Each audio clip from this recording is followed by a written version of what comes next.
All right, good morning. Let's go ahead and get started. So as we kick off for today, I have just a few updates and things to know. First of all, we're going to have a couple visitors, including a new face for the day. So we have a few people who are in their first year at EOU, and as part of their core class are being asked to visit some of the upper level courses. So just might see a couple new faces who are just here to observe and see what this listening class is all about. So just wanted to let you know that that'll be happening in a little bit. The second thing I wanted to let you know about was with regard to the reflections. So you should see your grades available on Canvas for those assignments. I mentioned this for those of you that were in my last class. So Canvas has had some outages and issues with getting things saved properly. And I was looking today and it looks like a lot of the comments just did not save or get submitted properly. So I have been spending this time this morning like manually rewriting a lot of your comments. So I've been working through that. I've got a lot of those done. I apologize that those did not get up properly, but I'm continuing to work through that. So you should see for a lot of you your comments up or able to save correctly. If not, I'm writing and should hopefully get all of your comments up.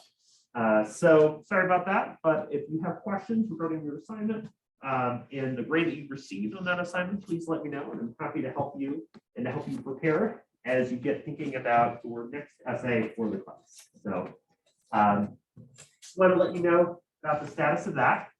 And again, as a reminder, spring registration is available. If you're a comm major, Professor Kevin Roy, chair of our department, just sent out information about the capstone courses. So if that applies to you and you're a senior, just know that those are coming up and available. So what I like to do around the midpoint of the quarter is to get a sense of how things are going so far for you in the class. Typically at the end of every quarter, right, you get the evaluations where you're asked to talk about how the class went overall, provide feedback about the course and so on, right? But I'm of the opinion that it's useful to have feedback earlier, because if you let me know how things are going, what's going well, and what I can adjust, then I can use that in the class to help you and make some changes and adjustments. So if you look on Canvas, and again, I know this is review since they did the exact same thing from my earlier class for those of you that are doing morning class too. So if you look on the front page of Canvas and you scroll up here to the top under the course homepage, you'll notice that there's this anonymous feedback form right here for COM 330.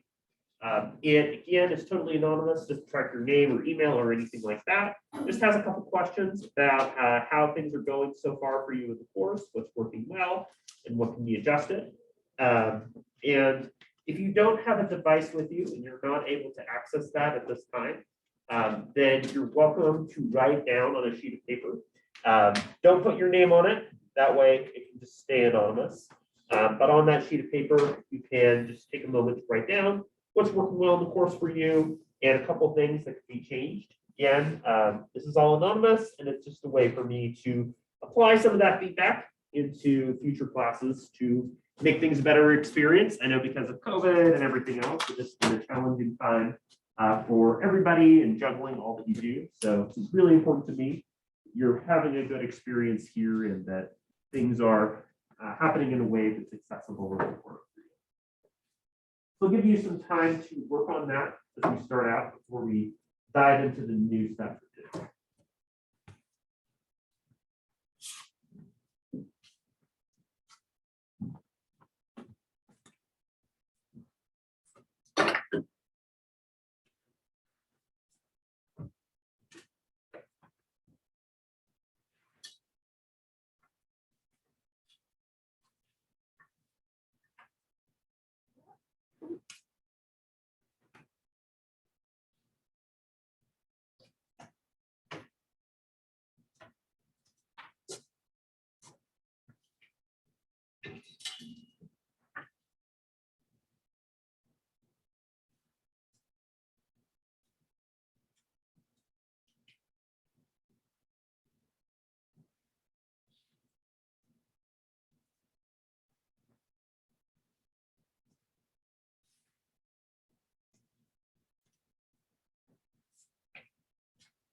365 Tom Challenge. 365 with participatory culture. That should be with William Pearson. Okay, if I already took that and I wasn't, what does that mean? I think you might want to follow up with them. Because I haven't started my caps. Like I was going to do it next year, obviously, because then I will be a senior academically. Yeah, because we try to make a change to make things easier and like make those two courses the capstones. Okay. Because I took that sophomore year last year. Sure. Yeah, so I would follow up with him and then also check in with your advisor. Okay, because that's Tony. Yeah, yeah. Just because, again, we've made it a little bit of a change to the requirements to try to make things a little more accessible. But yeah, just see where that puts your track. Okay. Yeah. Sorry, I don't know as much myself. We just started making the change.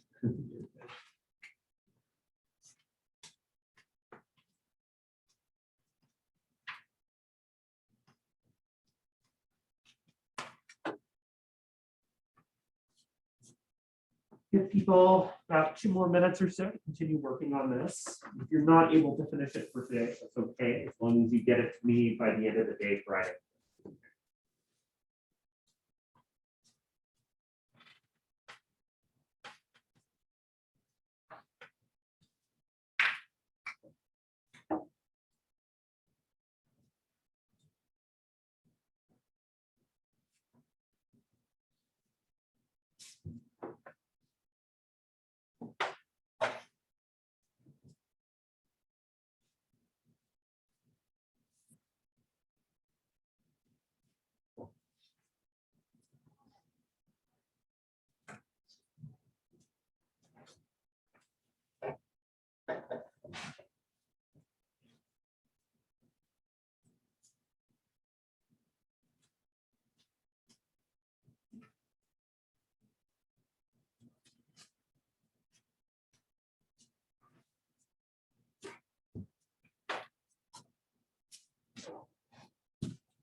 Go ahead and wrap up if you're finishing this up.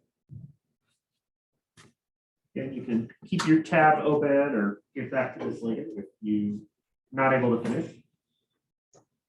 Again, this is just a nice anonymous way for me to check in, see how the course is going, and then I will read through your feedback and let you know on Friday about those changes and adjustments that I've made based on that feedback. So thanks for taking the time to do that. So that in mind, let's go ahead and get into some of the stuff for today. So this week, we've been talking about what it means to listen and to engage as it relates to social and political issues, right? Again, we feel like oftentimes we're in a climate where we feel really strong distance and difference between others, polarization, partisanship, and so on, can make it hard for us to feel like we're able to communicate across a lot of elements of political difference. So this week's reading is a way for us to think about how listening can occur in the context of these types of issues. So last class, we were talking a little bit about some of the core things and ideas to know. I like to use when we have these articles each week. The first class is a way to introduce some of the ideas that will help things go a bit more smoothly as you're reading. So as you're working through the article, you can think to yourself, okay, I know what the public sphere is now. This is how the public sphere is being explained in this article.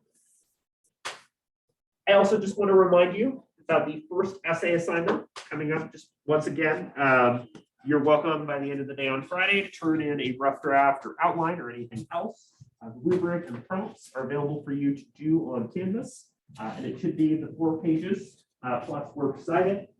Again, I'm asking you to use those sources to help to think about listening as it relates to whichever area you choose. So we talked about this week's reading from Dr. Carolyn Hendricks, right, who's again very concerned with public communication, how we deliberate right, or deal with issues.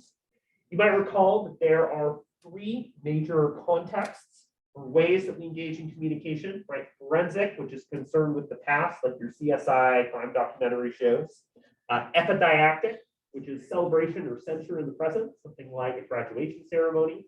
And deliberative, which is about the future. When we're deliberating, we're deciding what to do. We're trying to decide, where to go get food or how the state will pass legislation, right? So deliberative focus is a really important element of social and political issues. It's how we are making bills into law, how we as a population are pursuing ends that we find important. We also talked about the core thesis of this week's assignment, right? The idea that yes, we have these political and social differences across a wide range of topics, but we haven't thought about how listening happens within them. And we really need to think about how listening happens within like-minded people, because oftentimes we gravitate toward thinking it's just an echo chamber. And we don't necessarily think about listening to groups that we disagree with. Oftentimes we are listening just to respond or to critique. So listening is important as we engage with these issues. We talked about polarization and the idea that oftentimes people move further apart on these kinds of issues and see themselves really differently.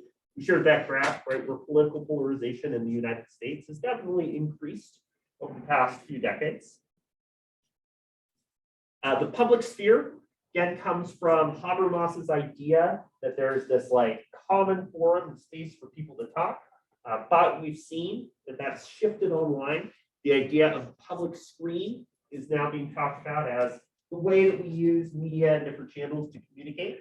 And another key idea that we brought up is that we're a lot more fractured, right? That the way that we communicate and listen to one another is really limited by who we have in our networks. If you use Facebook, Instagram, TikTok, or other forms of social media, your communication is limited to people that you interact with or follow or are friends with, and is further impacted by algorithms and the ways that you get targeted advertisements, right? So when I first started using TikTok, I would go through videos, the ones that I liked and enjoyed watching, and over time, it's kind of creepy, right? Where I more and more got videos that appealed specifically to my interests.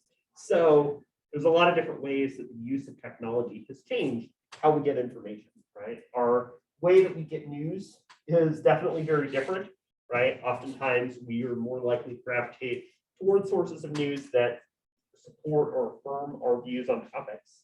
So that has added to the challenge of communicating publicly. It can feel like we are in entirely different planets when we think about the agenda and types of issues that come from these different sources. And then last class, I asked you to do some initial brainstorming and discussion related to the Narrabee Gas Project. As a couple of you brought up, and as you all shared in your assignment last class, right, this is a case in Australia, right, is looking at the ways that natural gas is being extracted and used. This is kind of similar to a lot of other discussions surrounding natural gas, things such as offshore drilling. You might think about the controversy surrounding the Dakota Access Pipeline, right? And similar issues where there's been a lot of divides on energy-related topics from people who might be supportive of the environment or similar issues, right? And see land that shouldn't be used for extraction of gas, and other folks, including people that might come from a more business perspective or oil and gas companies, right, who are very much in support of extracting natural resources. So when it comes to these opposing groups relating to each other, there's a lot of different ways we can see communication happen.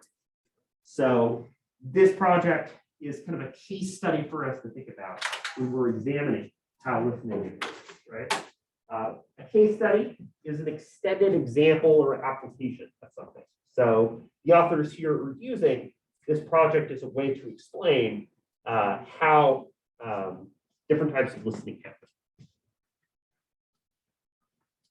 So for this class, I want to talk about the 4 core styles of communication that are used in this article, because I think thinking about and theorizing these four is a really useful way for us to think about how we engage in communication top of mind. Say there's an advocacy organization or nonprofit or issue you care about and you want to make people aware of it, right? These listening styles are helpful. Say you're in situations like with family members, friends, or coworkers, where you find yourself disagreeing and you find you're in a really different spot than them. These communication styles can be really useful too. So I think these are relevant ways for us to think about listening across these types of divisions. And then the ways that these different listening styles can be effective and can have very different impact. So these four different listening styles, and in just a minute, I'll be giving you some examples of how these work in action, are enclave, alliance listening, adversarial listening, and transformative listening. So these are suggested as the different settings in which people communicate with one another. An enclave, right, would refer to a sort of enclosure or kind of exclusive space. One way of thinking about an enclave is kind of like a bunker, right? If you played a game like Fallout, right, you're trapped in this like little bunker and shelter because there's been nuclear explosions, right? It's this like small, collected, contained group of people. So enclave listening means that you are listening within your inner circle. You're listening to people with whom you agree and with whom that you share a lot of interest, right? A core goal then of enclave listening is this idea of solidarity, right? That solidarity means you find yourself in support and you find like-minded people. This can be a really useful and helpful way to listen when you feel alone or when you feel trapped, right? For instance, the use of online and social networking spaces for folks with disability or challenges related to mental health has been a crucial way that people have felt solidarity. The idea that for folks with ADD, ADHD, that they're not alone, right? That there is a network of people with whom they share similar experiences. So enclave listening builds that sense of shared experience and the idea of not being alone. And online networks have been a huge way that that's been facilitated. So in this way, enclave listening is communicative. It's about communicating and listening and understanding one another, right? It's about sharing your experience and knowledge related to something, right? It's a space where you feel like you can openly disclose and bring in your perspective as it relates to an issue. It's able to mobilize, right, and to empower people who have common interests or concerns related to a topic, right? So a lot of my research background, right, is in looking at the ways that folks with disabilities use networks and enclaves to communicate, right? And one thing that is really interesting is the way that oftentimes folks with disabilities will have these shared experiences where they say, wow, I didn't realize somebody else felt this or dealt with this the same way that I did. For instance, there was a network where people were talking about the ways that sidewalks were not accessible, that they didn't have curb cutting, which allows people with wheelchairs to ramp onto sidewalks, right? And that was something that through the use of networking and enclaves, people were able to understand and realize together that that was the shared experience. And through shared experience, right, you can unite toward a common issue or topic that your group members aim to address. So it also helps us to understand, affirm, and represent people that are affected, right? Sometimes being in an enclave does not mean that we all feel this thing, so we need to go and curb cut all the sidewalks or make this space more accessible. Sometimes it just means that we psychologically and physiologically feel better when we feel like we are being understood and that we've had the chance to interact with people that are similar to us, right? Enclave listening is important for us to think about because oftentimes when we find ourselves in situations where we share a lot in common with other people, we tend to denigrate it. We tend to say, oh, well, we're just preaching to the choir, or this is just an echo chamber, right? We tend to diminish the quality of listening among people that are like us, but it really serves some important psychological functions that can help us to improve our lives. The next type of listening is what's known as alliance listening, right? If you think about the idea of forming an alliance, like two countries that form an alliance with each other, an alliance is not necessarily that you're best buds or your best friends, but alliances are strategic, that there's some level of common interest or a common goal that members of the group try to do. For instance, I'm a big fan of the board game Risk, right? Where you have like the map the world and you have your little pieces and your goal is essentially to take over the world. And sometimes you form alliances with your teammates where you agree not to attack each other as you're playing the game. So alliance means that there's some type of Venn diagram, right? There's some type of overlap that members of a group have in terms of interest. And it's not the exact same, right? You're not in the bunker together. It's not the exact same type of listening, but that you share some commonality and experience that lets your group members work together effectively. That is, alliance listening is about building networks and forming alliances with people that might have common causes or issues. For instance, there was a group known as it's kind of an interesting name, is an acronym called PISAR. And this was an organization that was composed both of folks with disabilities and also trans, non-binary, and gender non-conforming folks. And the common interest there was in creating restrooms that were more accessible, because not only were there kind of issues with gender in restrooms, but also that the restrooms were like not wheelchair accessible. They didn't have spaces for people to fully engage. So they decided to try to work with the university to make restrooms more accessible, both on the basis of disability and with gender. While the concerns and identities that people came from were different, right? They did have this common feeling of focusing on accessibility. So that's a good example of an alliance, right? Not having the same exact position, but having this common cause. Consolidating positions and arguments, therefore creating more effective communication for the public. So one idea that has been brought up is the idea of strategic essentialism. So essentialism would mean that you take, for instance, a whole array of identities or experiences or thoughts, and you boil it down into one thing or a couple things, right? This is something that we've seen happen historically. For instance, suffrage in the United States, right? Getting women the right to vote.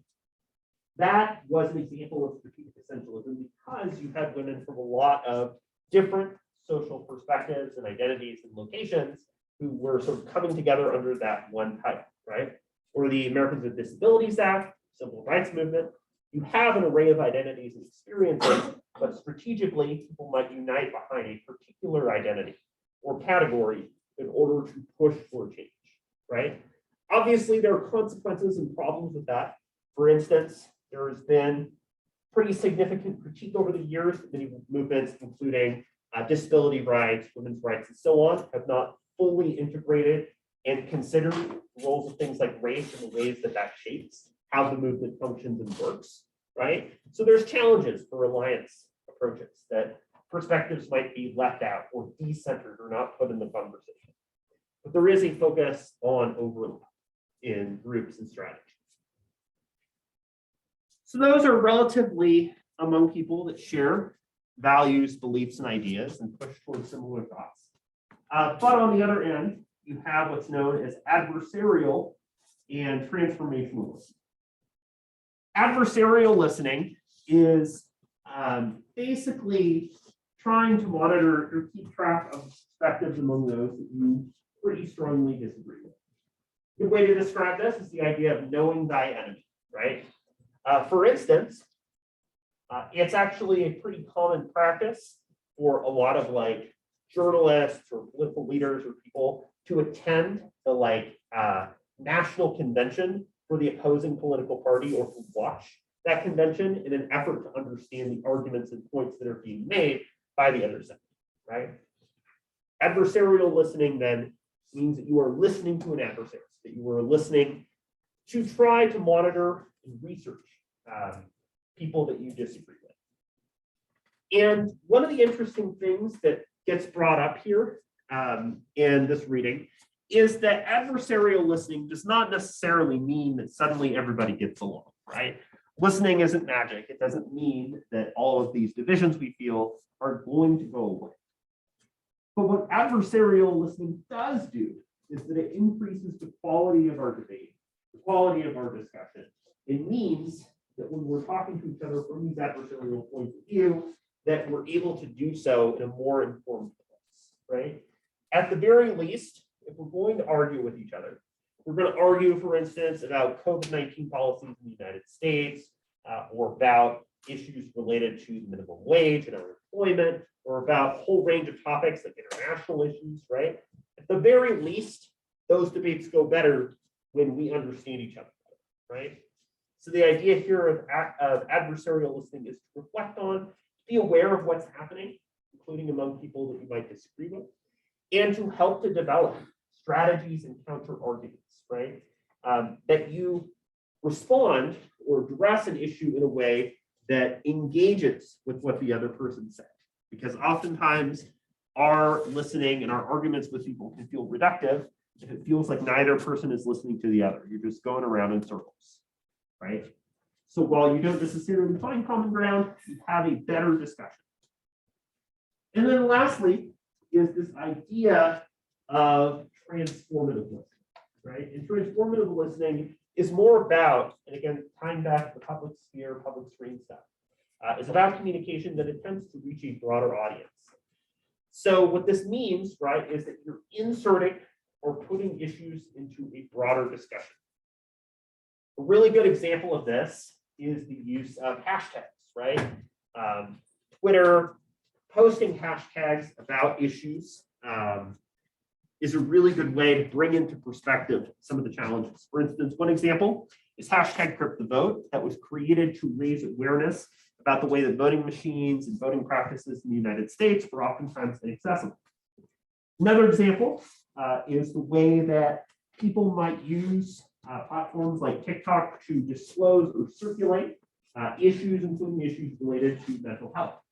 So transformative listening is very much about listening to the broader public, trying to develop communication to sort of engage with or potentially persuade, right, a larger group of people. So I do want to do kind of another just quick recap and a couple more specific examples of these different forms of listening to help us to sort of lock in these a little bit more, right? Again, Enclave is very like-minded. A good example of this would be environmental advocates, right? So if you do a march or protest among people who all are supportive of protecting the environment or preventing natural gas from being extracted, right? Yes, you're not going to change each other's minds, but you feel more motivated, more energized, or feel like you're less alone when you have other people that are empowered and working together, right? So a lot of times, demonstrations or protests or marches are not necessarily meant to convince or persuade decision makers, but are meant to help people feel support amongst each other and feel more motivated for tasks in the future. Might be some examples, right, of protests or marches that are very much geared toward politicians, elected leaders, and so on, but that's not the only function of these groups. A good example of alliance listening actually was happening leading up to the passage of the ADA. So before the Americans with Disabilities Act was passed, one of the measures to try to get the ADA passed was folks with disabilities who organized an extended sit-in at a Capitol building. And during the sit-in, right, as they were occupying for well over 2 weeks, one of the issues that came up was access to food. And interestingly, and perhaps under discussed, right, is that the Black Panthers actually came in and helped to provide food for folks with disabilities that were doing the sit-in so that it could last longer, so that the point could be heard among state leaders, right? That's an interesting example because while there's definitely, a variety BIPOC folks with disabilities, these were two very different populations and groups overall, right? And when kind of asked about it, many of the Black Panther leaders said, well, you know, we're fighting very similar fights, or we're fighting the same fight, right? The idea that even though it wasn't the exact same set of interests, that there was a lot of overlap. So it's an interesting example of how alliance listening can happen. As I mentioned before, adversarial listening is very much like taking notes, right? If you ever watch something like a public debate, you could flip to any one of the presidential debates, and there's a good chance that you'll see them taking notes. And again, trying to observe and make sense of what an oppositional group has to say is a good way of making sure you're able to build good counter arguments and perspectives. And then lastly, again, this idea of transformative listening is about listening to and attempting to change the broader public, knowing that a lot of this is networked, a lot of this happens online. So to give you one example, there is a hashtag campaign called #WalkInRed. It also involves circulating and using photos. And it's used in the context of disability, particularly surrounding like neurodivergence and autism, right? Autism is overwhelmingly portrayed oftentimes as like little white boys who like trains. But there are a lot of women and non-binary folks who are autistic and oftentimes are underrepresented in the context of discussions surrounding disability. So they created the #WalkInRed campaign as a way to highlight their experiences and identities within that broader movement. So it's an example, right, of transformative listening, using something like #campaign or form of activism that's meant to get the broader public and population engaged, thinking about or understanding an issue in a way that didn't exist before, right? So it's kind of a way of applying and thinking about these 4 different types of action. Again, this is kind of what I do. So I get asked about talking about this kind of public and network communication stuff. It's kind of fun. So what I want to do now is I'm going to be having you all work in 4 different groups. I'm going to be assigning these groups based on one of these 4 types of listening that we've talked about. So enclave, alliance, adversarial, and transformative. And what I want you to do is to think about the article, again, that you started to look at, and think about how this form of listening was used in this case study. I also want you as a group to think about another form or another example in which this form of listening was used. And then lastly, what some of the strengths or weaknesses of this form of listening might be. So it looks like we have 1, 2, 3, 4, 5, 6. So 14. So let's do 1, 2, 3, 4, and 5. Well, we'll focus on enclave listening. We'll have 1, 2, 3, 4. Focus on alliance listening. We'll have 1, 2, 3, and 4. Focus on adversarial listening. And then we'll have our partnership on Zoom. Focus on transformational listening. So only one person needs to write or type per group. Have your group members' names on it. And take some time to work through this.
That's basically your house, like you have the protesters, the landowners kind of want to be together. You have people who are pro to the project, like lobbyists, the business folks, the government support, et cetera.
Just stick around here. And decide, see what folks are up to.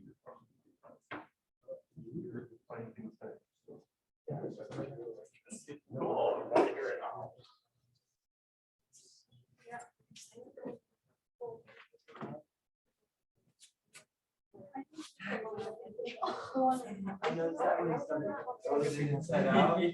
Yeah, there's just that one piece.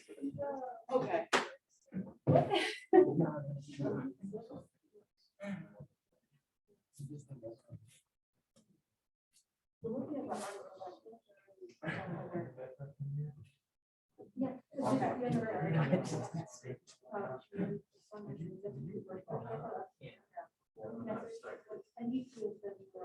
Okay, I was like, I don't know.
I think that's what they're running off of. And that's why the farmers. Right, because they don't want the gas to run off the water.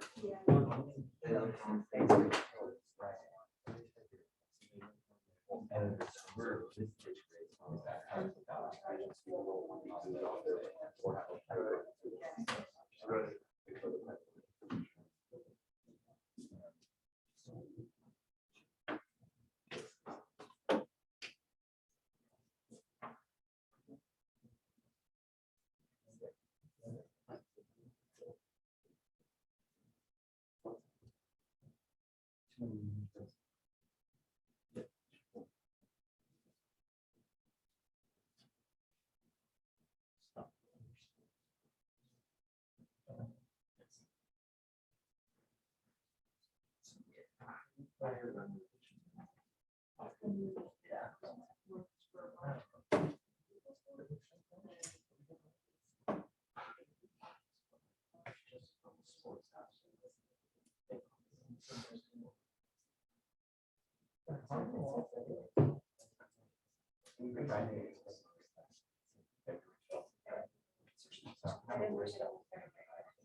Stickers.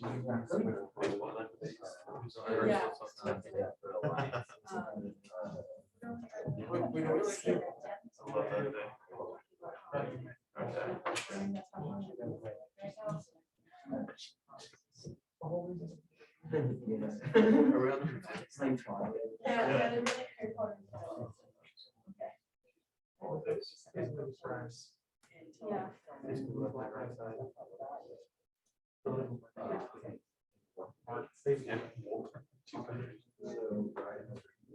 Basically, any argument.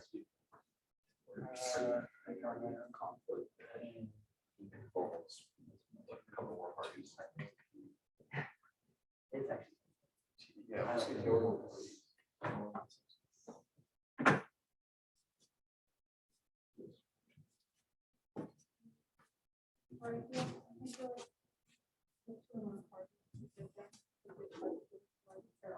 more. People can look at that, select that, or we can have.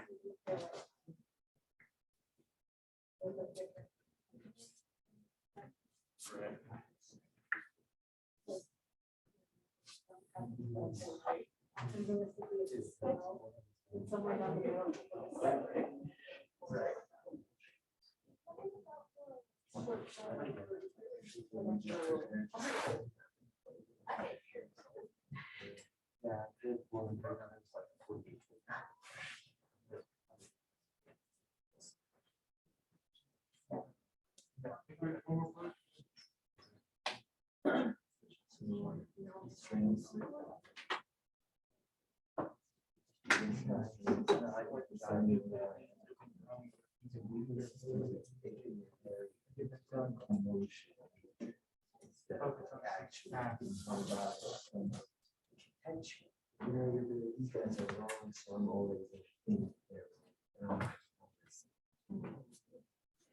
It's a good point through, right? Like where emotions you feel when you're listening to something you strongly disagree with. Yeah. Tense you up or filter you out. Really Okay, I like that. interesting.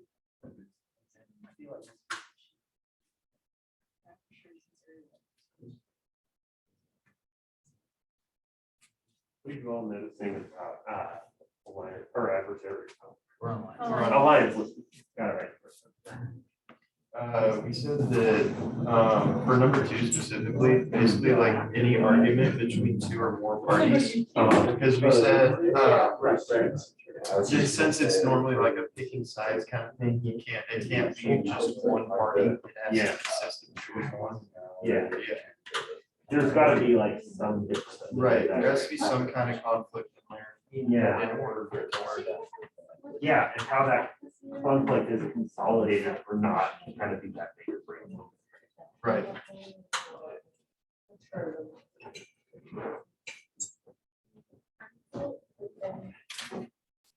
All interesting when it comes to conflict listing. But we could describe this type of listening, or we could describe listening during this issue as conflict. Listening, we could have the groups are only really listening to, like, their audience. Yeah. And then another good example of conflict listening would be like political parties, because they. I mean, a weakness could be maybe like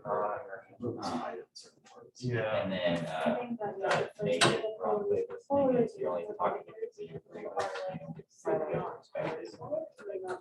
Yeah. Branch out, and then a benefit would be if it's like small projects that you actually present faster. Yeah, I like the idea. Right, because like once you choose one side, you're on that side. Yeah, even if there is like kind of gray area, but if you're in the gray area, you still have to. Right, you still have to choose which one. So I want us to have good time to continue to work through this. So I'll give you a couple more minutes to do so, and then I'll ask us to share next class as a way to kind of remind us about what we've been working on.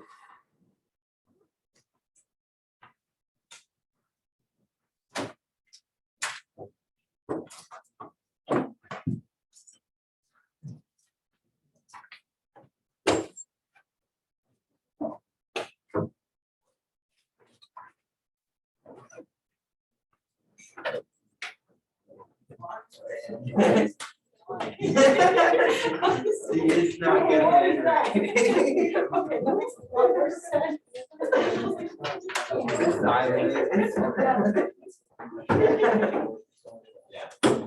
Yeah. Great.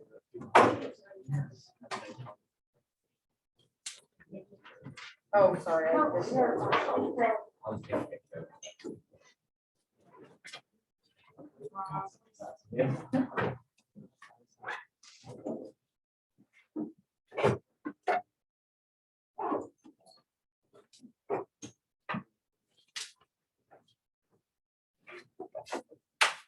Again, I wanted you to have some good time to brainstorm and to think through these different parts of the prompt. So rather than have you all share and reflect on this today, what I'm going to have us do is have each group share next class. So that way it's an opportunity for you to think about and just to recap some of the ways that different listening styles are used and applicable here. So I did notice some really good observations among things you all mentioned in your group. Good points of how different forms of listening are relevant, some of the strengths and weaknesses. Those are things that we will hit on and talk about a little bit more as we get into Friday's class. To wrap up for today, we talked a little bit about public communication and some of the ways that listening is related. Adversarial and oppositional listening, and that those are not necessarily bad, but they're just dependent on context and some of the differences in ways that people listen that you all started to point out.